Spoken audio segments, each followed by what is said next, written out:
For over 1,000 years, it was a land united under a common creed. But for the last 80, it's been divided. Welcome to Korea.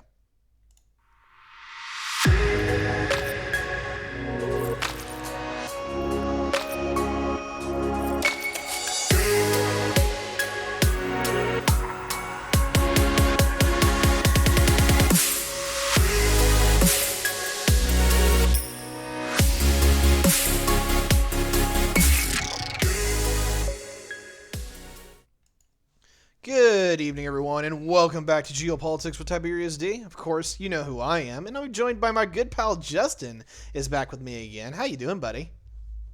I'm great. I'm feeling good. Justin's really excited to do this one. He gets into one of his favorite history people, so we'll be addressing My that. hero.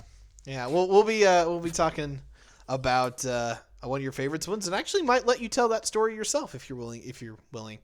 I don't know if I can do as much justice as you. I might jump in. It's been a minute since I've gone down that storyline, but yeah, we can probably do that. I said it for the last 80. Yeah, more or less. Let's just start it out. Just as All right. Well, Let's start off. Tiberius, how has Korea, both of them, entered the modern era? Okay, so Korea largely has been a unified entity most of its history, although there's some levels there where it breaks apart. It actually had its own warring kingdom state at one point. But the Korean people largely do think of themselves as Korean. They are their own ethno-linguistic group and all that other stuff. And yeah, basically ethno-nationalism, right? We are these people because we talk this way and we look this way and, da da da da da. The reason why this gets really, really weird really, really quickly is that if you look back into the history of where all this starts, is that where we see people move and change is that almost everyone lives in somebody else's land at one point or another. In Korea, the Koreans are no exception. Very weird history here, but if I remember right, about 2,000 years ago when the Han dynasty really takes off and where China gets its name Han Chinese, is that this is where China really starts, the Han Chinese really start dominating the core of China properly, the Chinese core. And they start, anyone who doesn't get killed by the Chinese basically picks up and leaves. The Han will spill out into Manchuria, and then the Manchus will be kind of spilled in there. Basically what it is there's a chain of events that brings the Korean people to Korea today. And that is the Han basically spread out and they start pushing people away. The people that we think of the Manchus that would move into Manchuria, they move into Manchuria. They displaced the people that we now call the Koreans. They used to actually live in Manchuria. They got pushed out. And they got pushed down into the Korean Peninsula. And that gets to the people who used to be in the Korean Peninsula, they got pushed out to Japan. That is actually the modern Japanese. If you look, there's only a few folks left, but the original inhabitants of Japan, there's only a handful of them left. It's like 1% of the population. I can't remember what you call them, but you can only find them in Hokkaido, which is the northern Japanese island. But just to give you presence, this isn't just a Western thing where you have people just roll in and take charge. This happens. Anu, yes, thank you, chat. Yeah, the Anu peoples. Anyway, this isn't something that's just we're accustomed to in the West where people just roll in. That's happened many, many times throughout history, and the Koreans are no exception. So the Koreans roll in and they set up shop. And they start building out their own Korean nationality and Korean civilization. There's times where it goes very well. There's times where it goes to crap. There's an era where there's the Korean Warring States, which is, I can't remember exactly when this is, but it'll divide it into 3 or 4 kingdoms that will be fighting out in one of the periods of Chinese weakness where the Chinese are fighting themselves. And you'll see a lot of situations like that throughout there. But my boy here wants to talk about Admiral Yee. He's a very interesting character in Korean history, and for good reason. Yee is there during one of the first Japanese invasions of Korea, and if I'm correct, this is literally right after the Sengoku Jidai, um, in I Japan. believe so. Yeah. Uh, late, like mid to late 1500s This would sound be the yeah. time. This should be before the Mongols, I'm sorry, this wouldn't be before. It's weird. My Asian history is okay, but it really it's weird in how everything overlaps because you've got you have the Mongols who come in and let me go back and rewind for a minute. So the Koreans actually show up into Korea and they start dominating the area in the way that anybody else would move into an area, and they start building out a civilization. What most of the Korean history is for a while is basically being either part of a Chinese sphere of influence or just having an era where they're trying to put their own boat in order. It waxes and wanes, and I'm not going to say it goes perfectly well for them, but usually you'll have a united Korean state that will be subject to a greater Chinese state, which is always part of like this greater whole. And that can be the Han, that can be the Ming, and that can be all these other folks that are there. Um, at one point, the Mongols show up, and this is the Yuan dynasty. Like, there's so many damn dynasties in China, I can't keep them all straight. But anyway, the Mongols will take over, and this will be one of Genghis Khan's grandkids will actually use Korea as a springboard to try to invade Japan a few times. This is literally where the kamikaze, the divine wind, comes into being. Is that he is it Jegadai Khan? Jigatai? I can't remember. He anyway, this gentleman tries to invade Japan twice from Korea, and Korea is used as a springboard. And both times he tried a hurricane or a typhoon comes in and takes them out, and destroys the entire invasion fleet. And that's how you get the Divine Wind story. So Korea has largely been used as like a springboard, and as a my teacher always told me this. I don't know if it's actually true or not, but in the Asian cultures, Korea is referred to as the shrimp between two whales, which would make kind of sense, and that's stuck between Japan and China. And a lot of their history is kind of that way, in a nutshell, is that they're either dealing with the Japanese or dealing with the Chinese, but they don't really have a lot of era in their history where they're really prominent amongst themselves. It's just because of the size of Korea itself, how many people can live there, and how much bigger the geographies and the nationalities of people are around them, is that they're always kind of subject to somebody else's will or fending them off. Which brings us to the era of Admiral Yee, which if you want to tell any of this story, Justin, you're welcome to do so. Oh man, there's a part of the story for Admiral Yee which is kind of interesting. He was like a rising star early on, from what I understand, and like he impressed. But as a young guy, having all these major victories, the old core wasn't really a big fan of him, and like apparently it was a tradition, like kind of a tradition in the Korean military at the time to just like frame people of these like military crimes and get them like stripped of ranks and stuff. So he had to deal with some of that early on, which kind of led him to like have these weird positions where he wasn't really like a commander directly for a long time, and like he just had to work his way up to where he was. I think the position he had at the time of the Japanese invasion was like the commander of like a single province's navy. Like he wasn't even like a navy commander in totality. Like he just managed a single province's navy, which is insane that he mobilized the resources the way he did to make that work from that relatively small position. It was an important position, but a relatively small position on the national scale, so to speak. But yeah, like he instituted a ton of naval reforms, most namely of which is the turtle ship, turtle ships. But yeah, the invasion was 1592 to 1598, by the way, by Okay. Japan. Yeah, and this is let me like follow through with this a little bit. So Yee's a very interesting character in history because he's not really good at politics. He doesn't really care for it, at least from what I can tell. He's very good at what he does, and that is he's a military guy, like just straight up through and through. And in fact, at one point he's demoted from like not admiral, but I think he's a general. It's really weird. But he's a general or a very high-ranking officer, and he literally gets demoted all the way back down to private. And he's like, well, screw that. I'm still going to do this.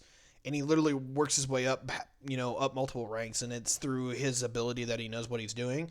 He completely just climbs it up, and eventually he kind of gets stuck in political hockey for a while there, where people are like, well, we don't like him, but these people do like him, and he kind of gets stuck in the winds. But then the Sengoku Jidai ends in Japan, and to unite the Japanese, the Tokugawa shogunate decides to get all the samurai up into an invasion. They try to invade Korea. Kind of works, at least for the domestic issues that the Japanese are dealing with. The time is they have no more enemies to fight, and so they make one. And to that degree, it works. And Japan actually makes a lot of gains in Korea.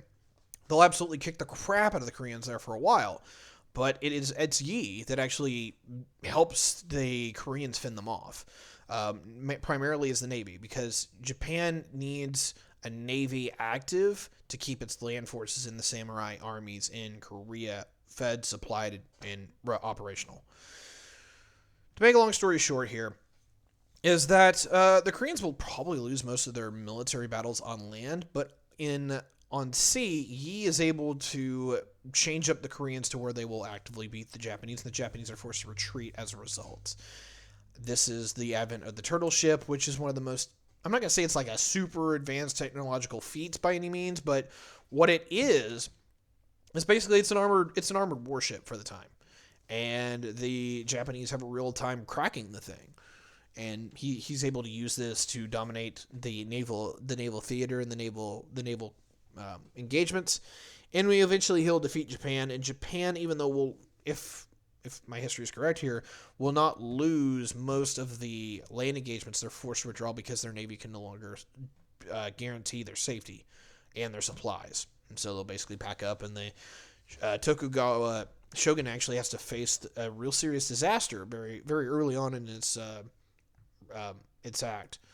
Just to let you guys know, which we talked about a little bit in the Japanese episode. So, forward back to that if you want, is that for the Tokugawa dynasty, that is the dynasty that is in play when the Meiji Restoration comes, and the Japanese Civil War that brings Japan into the modern era.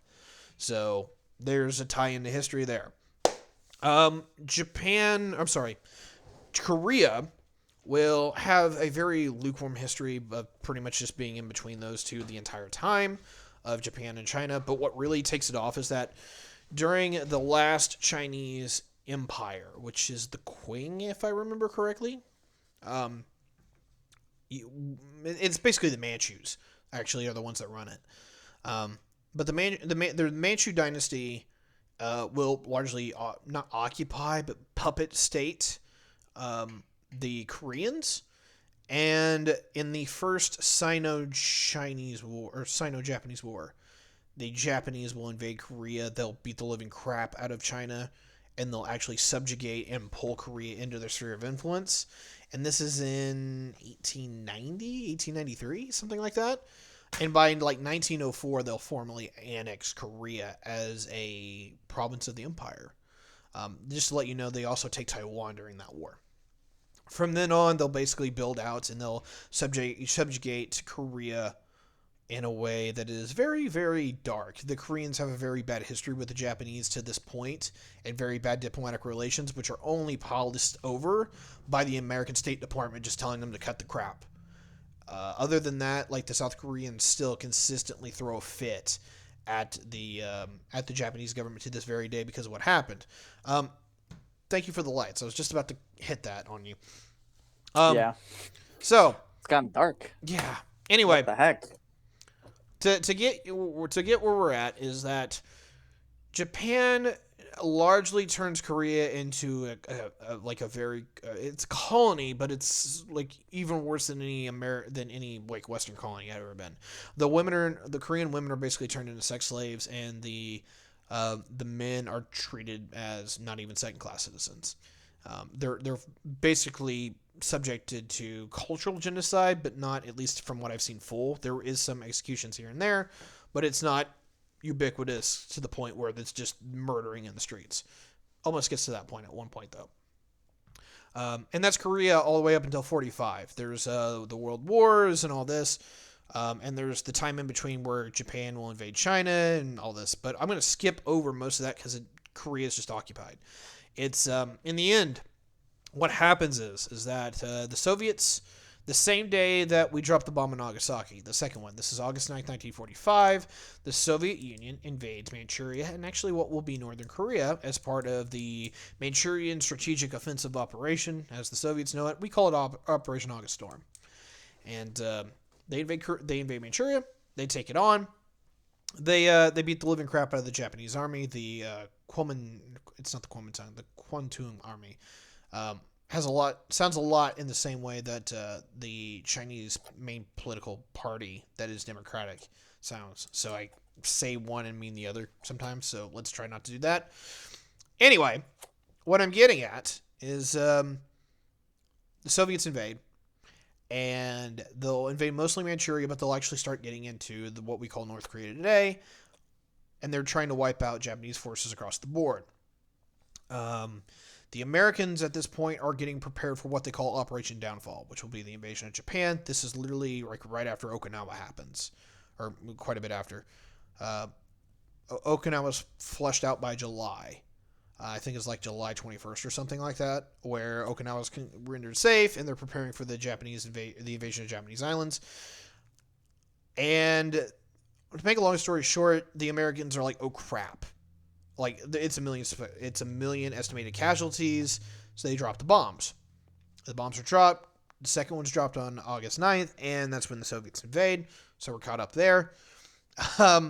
Where this ends up going is that the Japanese surrender towards the end of August, and they make it official September 1st, September 2nd. September 1st for the Americans, September 2nd for Japan. Mind you, there's the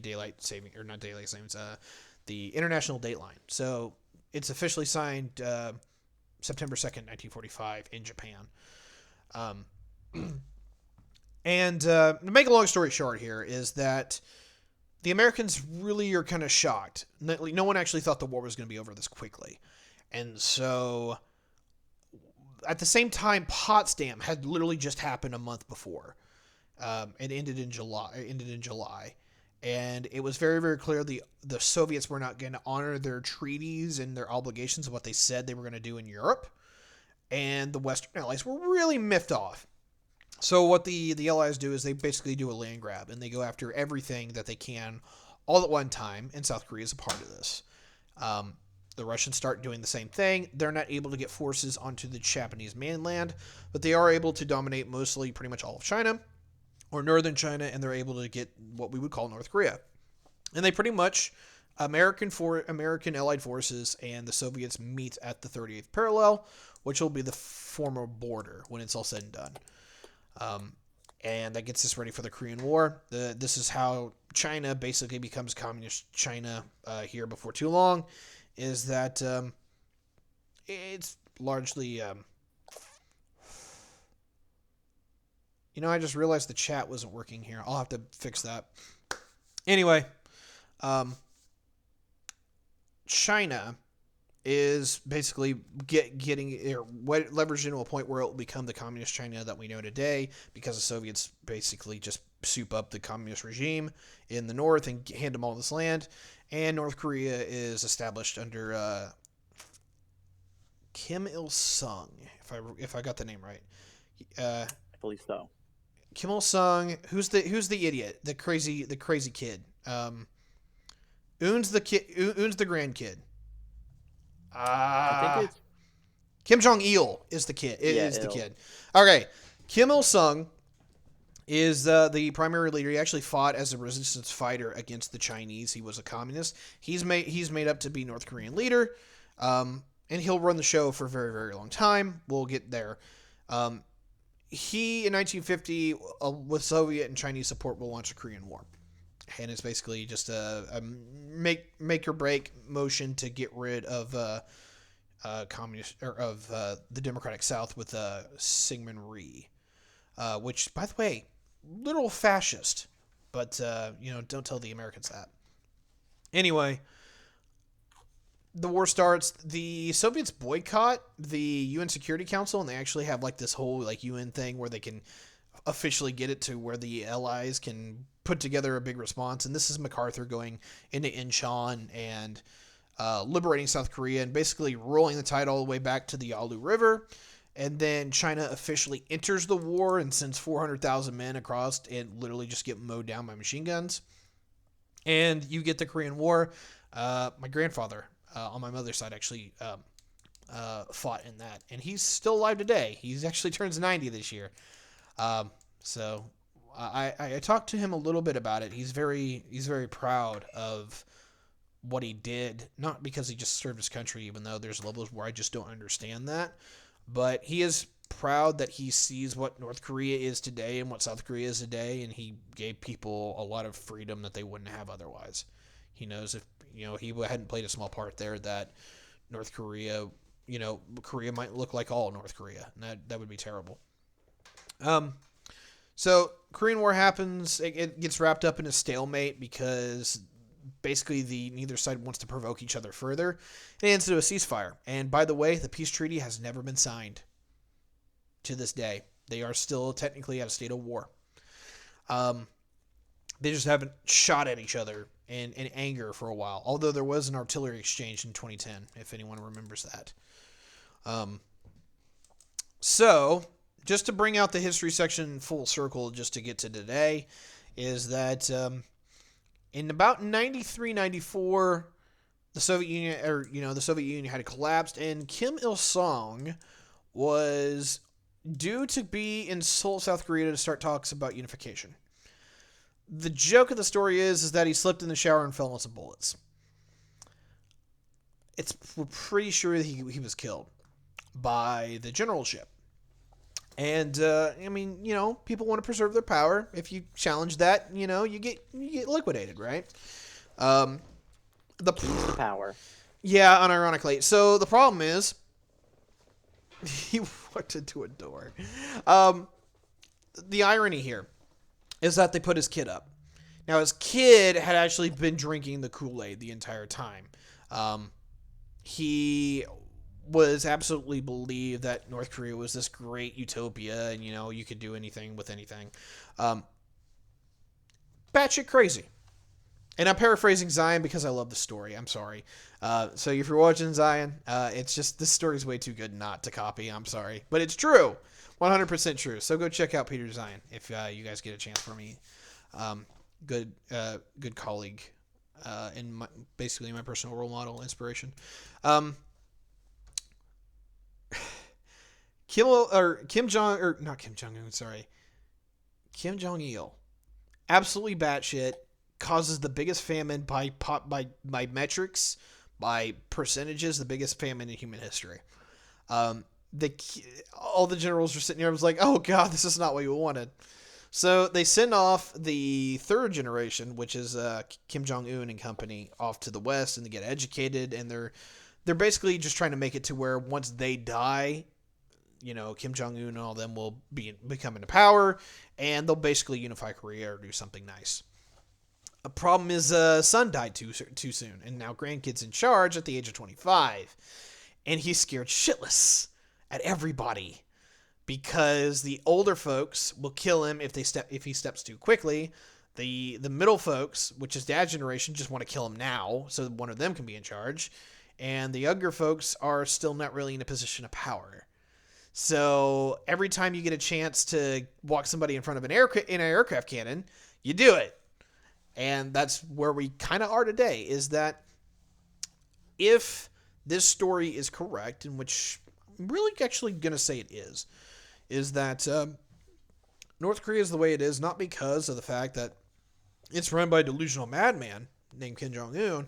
It's that it's run by a person that's scared for his life and has the diplomatic, political ramifications of a state that basically is ready to commit regicide.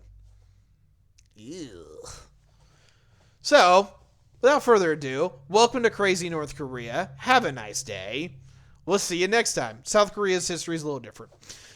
South Korea was ran by Seung-Ri, which was more or less a fascist. And it basically makes the American alliance look really, really bad. But what happens is that there is a level of prompting from the CIA and a few other folks to make a more democratic and friendly um, government within South Korea, and that leads to student protests, which leads to a whole bunch of things. And by the 80s, you'll see a massive political upswell where they say, hey, look, we're part of this Western alliance. Why aren't we actually seeing the benefits of it? And you'll have this sweeping democratization throughout the country that brings modern South Korea into existence. You'll have a development of an economic model that looks like a lot like Japan's. And it has some problems, don't get me wrong, but it takes off really, really well. But then what they do is that they see what happens with Japan around 1990 in the early 90s. And they're like, oh, we don't want that. And so they get the best part of like a more East Asian economic cycle of build out. And then what they do is they transition into a more normal capitalistic structure that we see with like the West that's very, very by the book. And this brings in, this is Samsung. This is, I wish I could think of all of these companies that Sony. are South Korean. So, yeah, Sony, all this other stuff. This is modern Korea as we know it. This is a country that is 50 million people and something that's the size of Indiana, if not smaller. It's a very powerful, very prominent country.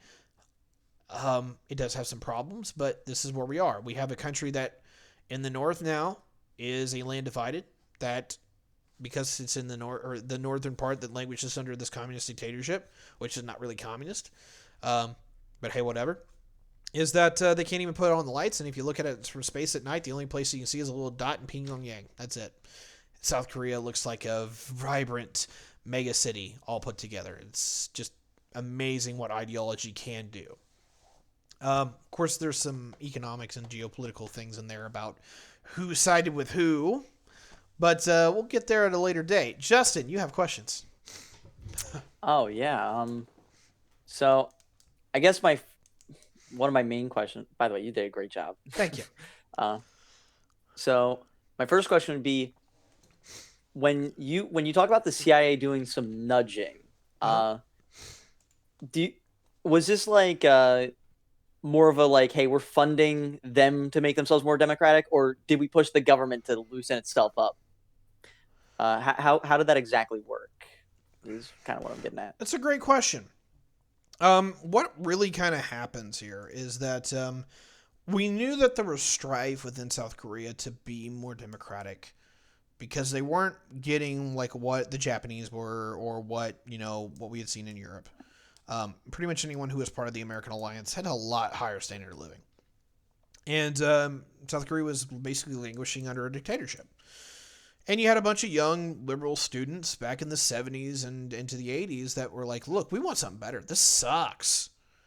And we basically would instigate it. We would politically fund opposition. We would, help run flyers, that kind of thing, just to make our ally a lot better of an ally.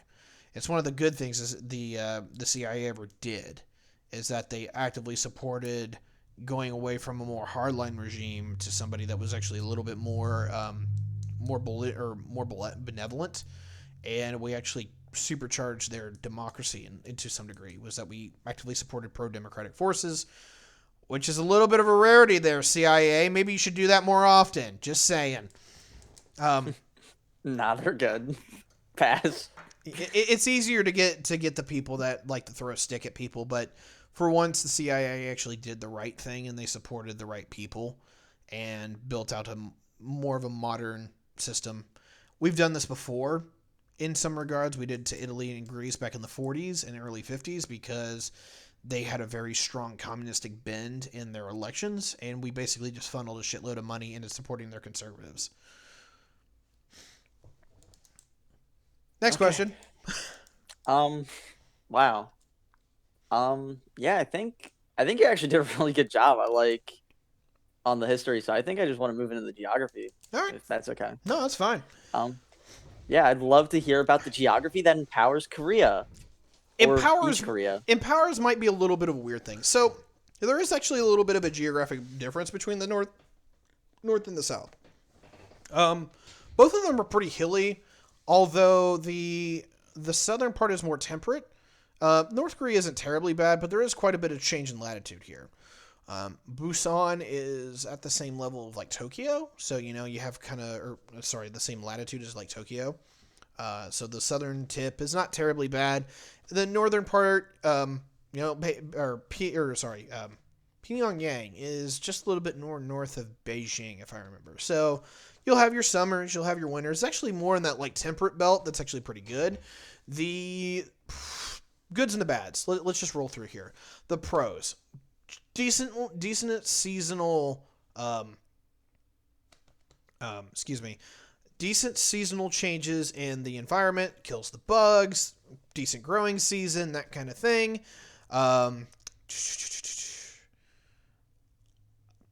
Surrounded by water. So if you can actually put something on a boat, which the Japanese can do, you can build out a pretty modern infrastructure. You do need blue water capability pretty much right out of the gate because of the negatives, which we'll talk about here shortly. But you're never too terribly far from a waterway, actually. Is that most of Korea is only within 150 miles of the coast. So in that regard, if you can put it on a boat, you can ship it anywhere in the world. Kind of nice. North Korea would like an exception with that because they're effectively blockaded, but hey, whatever.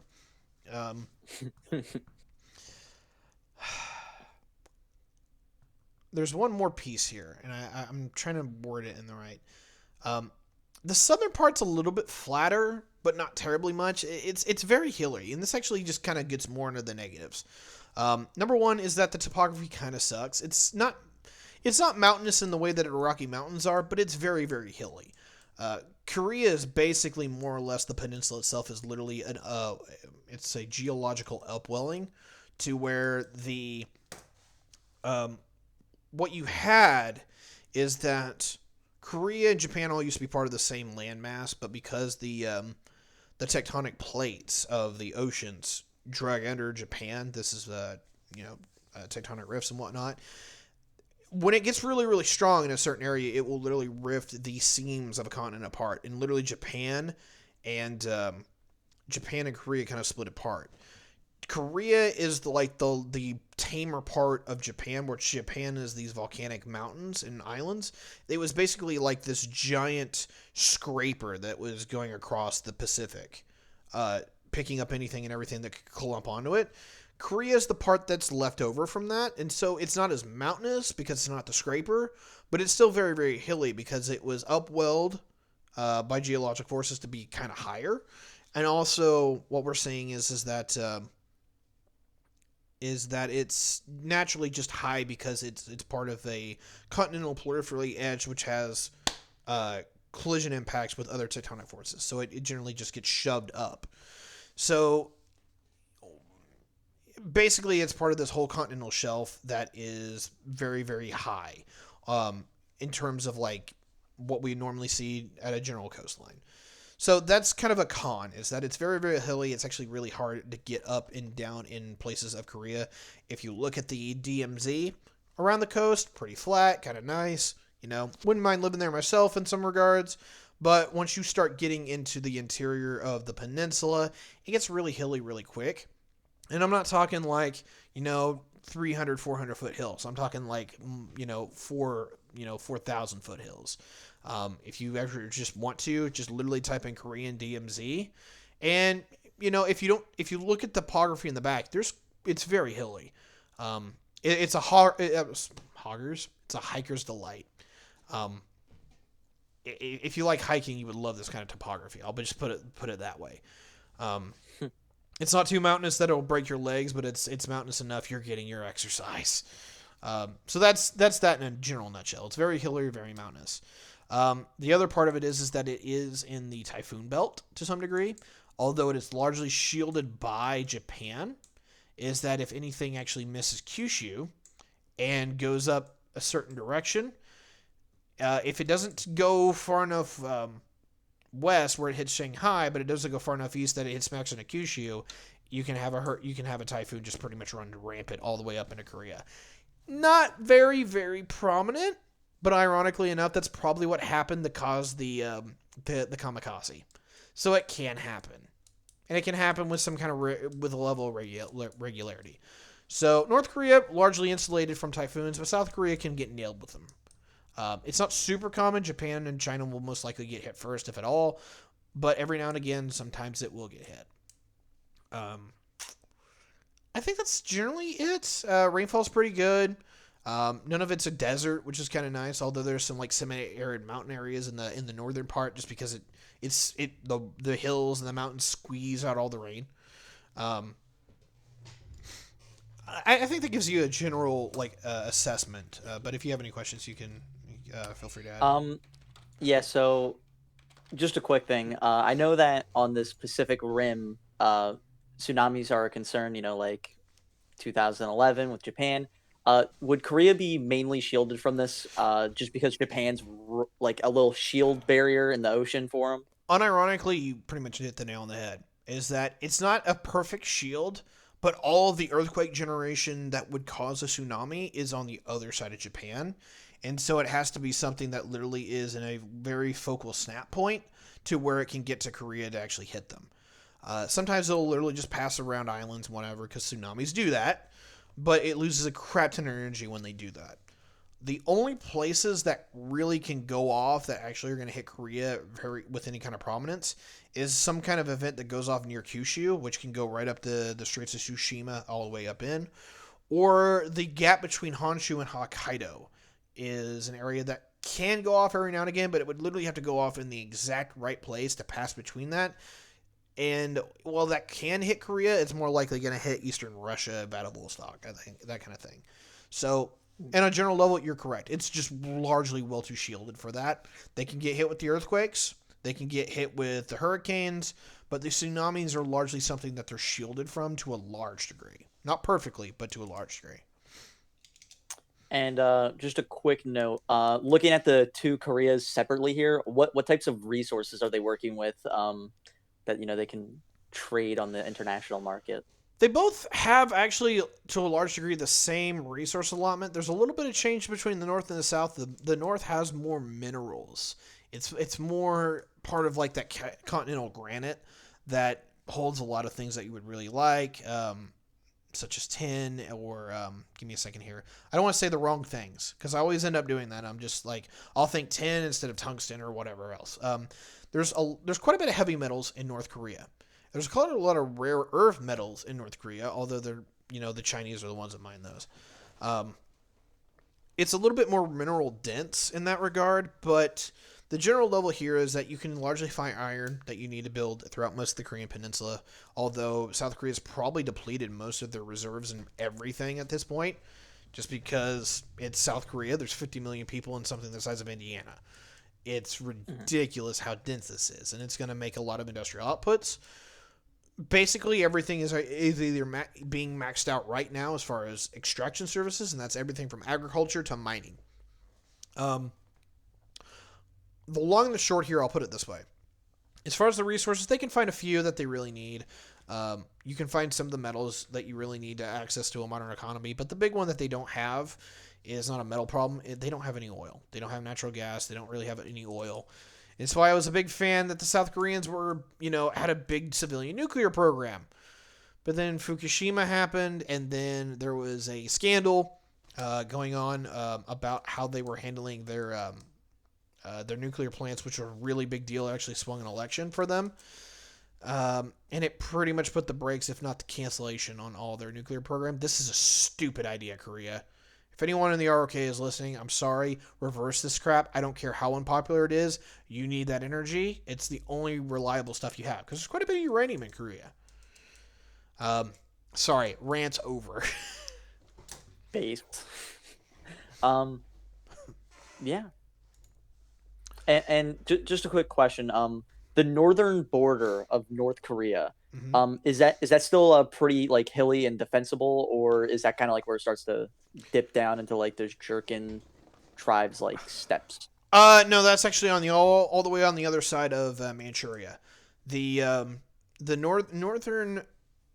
northern Korea and southern Manchuria are very, very similar in their topography. It's very hilly, very mountainous, and it's not until you actually get into the Manchurian core itself, which we talked about in the Chinese episode, so go listen to that if you get a chance.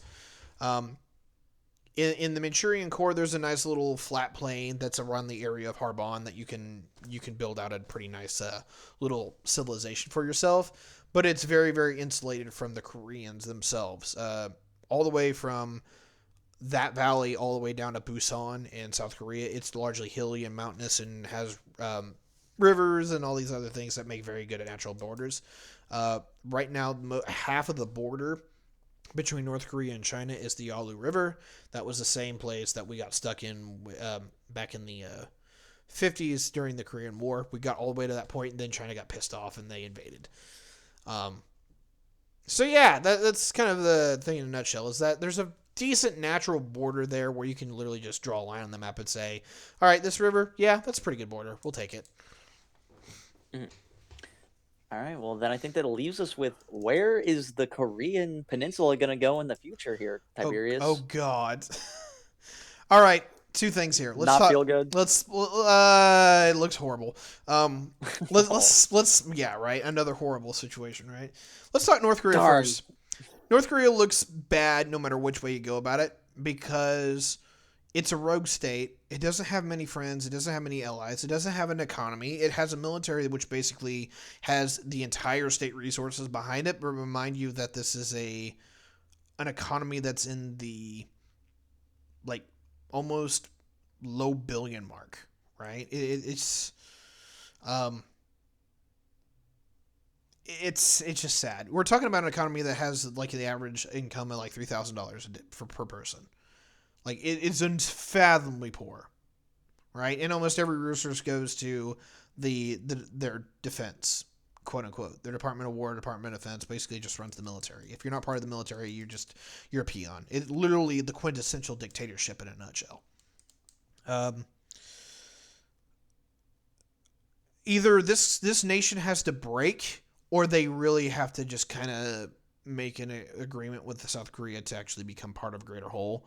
And even if that happens, even if you could somehow unite the Koreas again, you're looking at something that's even worse than German unification back in the 90s, is that the average income in South Korea is something like $40,000 a person now. You know, and at best, the North Korean economy is 1/10 that. It's just the standard of living is completely different. The levels that we're talking about here of prosperity and wealth, they don't even compare. Like, North Korea in a general sense is in the third world, while South Korea is it's a highly developed first world country that's a technological power in its own right. It's sad, and I'm sorry, I'm really warped on it, because like this goes to show like what happens if you have the wrong people in the wrong place. It really does, because North Korea could be part of the prosperity that South Korea is if they really had a chance, but they just haven't. North Korea will probably, one of two things will end up happening to it. Sooner or later, it's going to collapse. I have no doubt of that. Like, the system does not support itself very well, and eventually, it's either going to everything's going to become the norm, where it's basically a provisional warlord state, or somebody from the region is going to come and just destroy it. The Chinese could do it just as an exercise in might, because the Chinese are not actually that happy with the North Koreans since they got the bomb, which no one talks about, which makes me upset.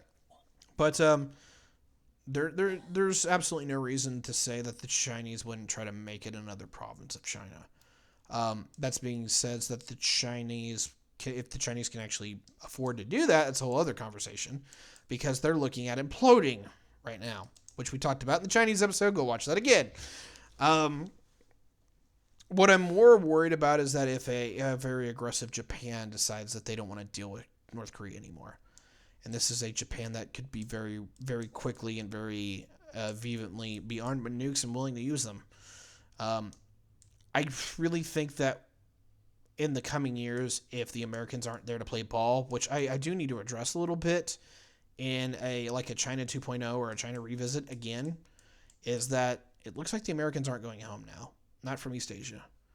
And so, unless China falls apart or the Americans just scoop and go home, either they're going to be stuck in this limbo for a very long time until they just collapse, or eventually somebody is just going to want to get rid of them. And that's largely, I'm looking at you, Japan. Japan probably wants to beat the crap out of them sooner or later because they look at them as a very powerful threat that needs to go away. Um, Otherwise, than that it's just, I'd love to see that part. I'd love to see reunification, but it's just not really even an option anymore. Um, like it would not be worth any. Like no one wants it. It's literally that it's been that long. Like no one's alive long enough to remember United Korea. No one really cares because of all the discrepancies between the North and the South, politically, economically, militarily. Just doesn't work. We actually might see a forever border here to some degree. But let's move on to South Korea because this is where it all gets a little bit more interesting. If China falls apart and the Americans don't need to be there anymore, then that basically means that South Korea is at the behest of the Japanese, which sooner or later that will be atrophied into another co-prosperity sphere. Like just Korea alone cannot stand up to Japan. And even everybody together with a broken China, I don't think they could all get together to even face off. I do expect that South Korea will be one of the newer people under the nuclear club when everything evens out. But that's if my original theory holds. And I'm starting to really second guess that because what I'm looking at right now is that the Americans are figuring that there is basically a second Cold War going on now, and they're not going to leave the region. I could be wrong here, but the long and the short here, at least from what I'm seeing, is that either the Americans are going to stay, which that means that they've got a very strong, powerful ally in the Americans, which will largely guarantee their safety, the security, and their freedom, or sooner or later the Americans pack up shop because either China has imploded or the Americans just don't even care anymore. If that happens, South Korea has to look after its own devices, which means it's going to be a very belligerent power very, very quickly. Though they will arm with nukes very, very quickly. They're going to have a big conversation about what they want to see. And if that comes to blows, when I said about North Korea falling apart, there may actually be a point where the South Koreans are the counter to the narrative where they actually launch the invasion. Now, that doesn't go very well for them at first because there's so many artillery pieces being pointed at South Korea, particularly Seoul, but the long and the short, at least from the way it looks at it, is that if the South Koreans really wanted to, and they're the only people that could probably get away with doing this, they could probably tack nuke a lot of the North Korean troops on the border, and the North Koreans might not actually be able to respond in kind just because we don't think their weapons are actually weaponized to the point where you can fit them on a missile. Could be wrong, but it's very, very likely that might not be the case. And if the South Koreans do that, they might actually be the ones to take out North Korea by themselves, which leaves the rest of the world to handle that however that's going to go, and that makes that very angry Japan. So, basically, the long and the short here is the future of Korean Peninsula is it looks like shit. Just unironically, it's just what kinds of level of crap do they want to look at. There's a lot of directions that they can go. There's a lot of things that can happen, but it's all pretty much in somebody else's hands.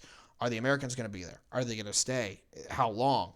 Is China actually going to be there? Is China going to be a powerhouse? Is it going to collapse? Is Japan actually going to deal with any of this crap? There's so many more questions here than I have answers for. But basically, put it this way. Korea is stage 2. It's not stage 1. It won't make the definitive decisions tomorrow. It will not be part of that deal. It will be part of the reacting forces. And whenever it does come to reacting, a very belligerent, militant South Korea you can expect coming down the line. Follow up? Go for it. So one of the first things that you mentioned was a potential neo-imperial Japan being like, yup, North Korea, yoink. For South Korea, clearly this would be very rough for them. I don't think Japan, navally is and even close to being competed with by South Korea. But having that landmass flanking South Korea on both sides, would you see that being like an instant like, all right, well, you got us, like we're in check. What are we gonna do here for South Korea? Or do you think South Korean pride would probably stop them from just joining the co-prosperity sphere 2.0 electric boogaloo? I'll put it this way: when I say that Japan might go to take out North Korea, I don't expect that they'd occupy it. And if they ever actually tried to, I think the South Koreans would literally military intervene to stop them, or not just invade the North at the same time, just to try to land grab it out. What Japan is likely to do is they're literally viable to airstrike, nuke them, and carpet missile the crap out of them into oblivion. That's something that could happen, and the Japanese don't have near the assets on the line that the South Koreans do. So this is actually a lot more likely in that regard. Is that unless it actually is confirmed that the North Koreans can weaponize their missiles with nukes, which is actually a little bit more suspect than you would think it is, the long and the short of this conversation is this. If the Japanese find that it's within their political risk to literally just carpet blast North Korea, they might just do it to get rid of their problems. Or if something else might happen is that North Korea could instigate something with a random artillery strike or whatever, like what they did back in 2010, and they just rub somebody the wrong way, and they say, nope, we're not dealing with this anymore. And they started basically a shooting war. South Korea would hurt a lot, but Japan doesn't really have a lot to lose unless they get directly nuked. And even with that, how many do they have? How many can they actually throw? 10 tops? I mean, yeah, you can level a piece of Tokyo, sure. I don't want to mean mince words here. It would suck for whoever gets hit, but this actually just cures Japan's overpopulation problem. If you really want the dark take on that. Hey, Japan could have the national spirit of, just getting nuked. Oh. Like, listen, they've survived 2 before. Like, hey, it's like we can do it again. What's one more? Like, they might hit us once, but this time we can fire them back. Unironically, you know what I mean? That actually could become the mentality. And that's crazy because there is a Hiroshima memorial and everything. But the only thing that would convince the Japanese that this is absolutely not on the table is if not only they can prove that the North Koreans have weaponized their missiles, but also that they actually do have an H-bomb, which I'm suspect about. But they actually can weaponize an H-bomb and put it on a missile and actually get it to hit the target. So. Yeah, it's not exactly as easy as like, hey, just put it on the thing and shoot it and it'll hit where you want it to. Yeah, it's actually pretty hard to get a missile to go where you want it to, especially in a what is that, an RIBM or a MR by IBM? Something, I don't know. I'm not an expert, but yeah, I think a lot of people underestimate, like, yeah, you could attach things to missiles. That's not the hard part. It's getting the missile to go to the spot you want it to. Weaponizing a missile is actually pretty hard. As far as being a nuke, because like if you look at the original nuclear weapons that we had, Fat Man, Little Boy, they're massive. They're multi-ton monstrosities. You have to like miniaturize, compartmentalize, and then actually build out a warhead that can actually survive reentry or can actually target the damn thing to wherever it needs to go. That's long conversation. So yeah, but yeah, I guess a question would be, do you think a South Korea, if it gets belligerent and gets aggressive, could, chomp a bit into a, collapsing China ever? Or do you think they would largely have to stay their course and just kind of, keep themselves on their peninsula a bit? Say that one more time.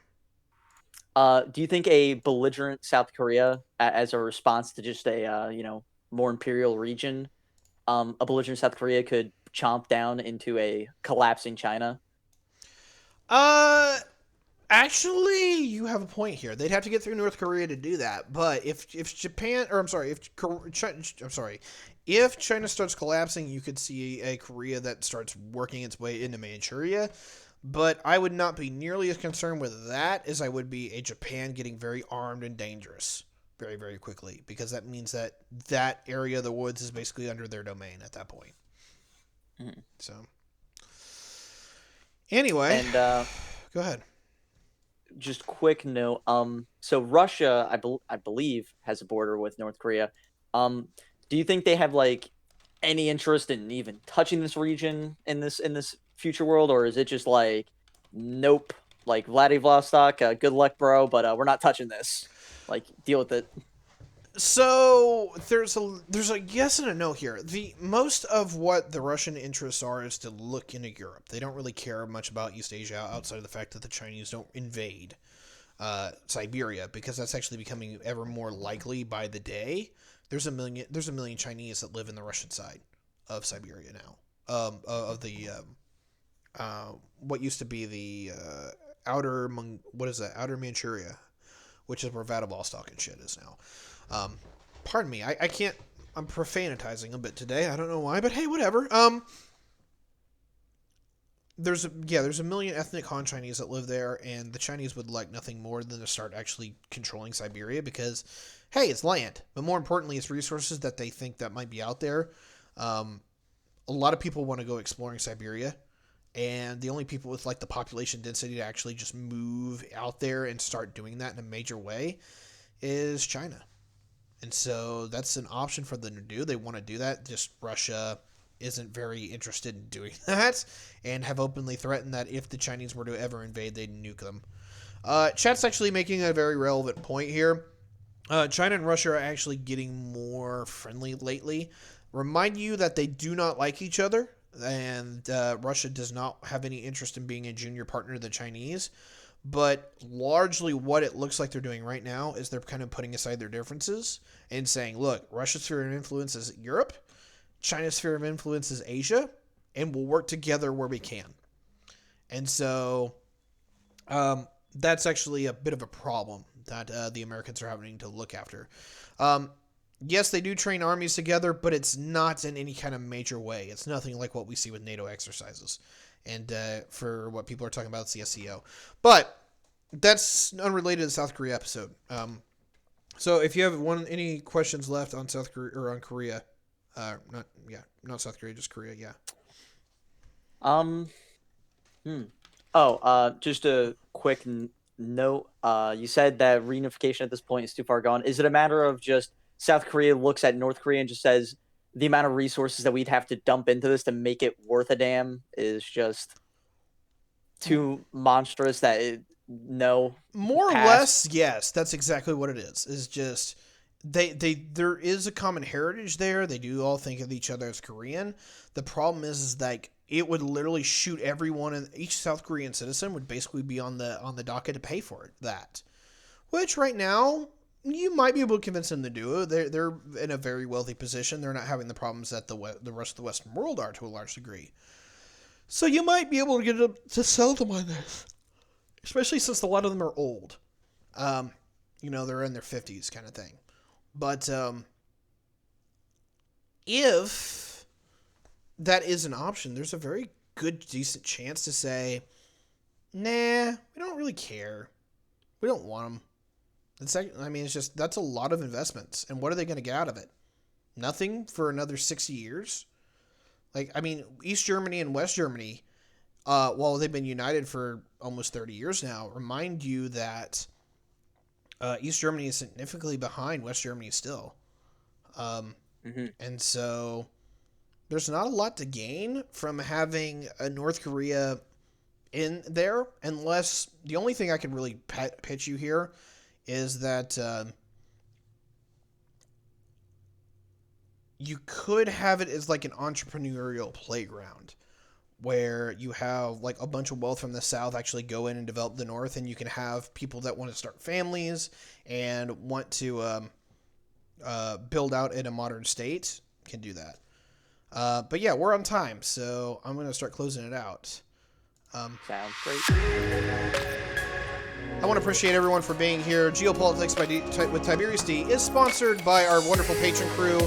That would be the Andrew Widener, the West Dude, and Ladybug, or Julia. We appreciate all the work that you do. Thank you very much for joining us, and we'll catch you on the next episode. I want to appreciate Justin for being here and all the wonderful people in chat. We'll catch you on the next one.